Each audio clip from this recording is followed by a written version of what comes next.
رسول اللہ صلی اللہ علیہ وآلہ وسلم نے فرمایا، ایک مومن دوسرے مومن کے لیے عمارت کی طرح ہے، جس کا ایک حصہ دوسرے حصے کو مضبوط کرتا ہے۔ جامع ترمذی، حدیث نمبر 1928۔ رسول اللہ صلی اللہ علیہ وآلہ وسلم نے فرمایا، بکریوں کے باڑے میں نماز پڑھو اور اونٹ باندھنے کی جگہ میں نہ پڑھو۔ جامع ترمذی، حدیث نمبر 348۔ رسول اللہ صلی اللہ علیہ وآلہ وسلم نے فرمایا، آدمی کی باجماعت نماز اس کی تنہا نماز سے 25 گنا بڑھ کر ہے۔ جامع ترمذی، حدیث نمبر 216۔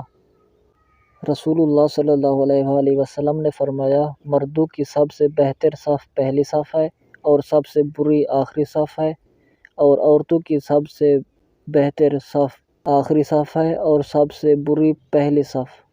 جامع ترمذی، حدیث نمبر 224۔ نبی اکرم صلی اللہ علیہ وآلہ وسلم نے فرمایا، جب شام کا کھانا تمہارے سامنے رکھ دیا جائے اور نماز کھڑی ہو جائے تو پہلے کھانا کھاؤ۔ ابن عمر رضی اللہ تعالیٰ عنہما شام کا کھانا کھا رہے تھے اور امام کی قرات سن رہے تھے۔ جامع ترمذی، حدیث نمبر 354۔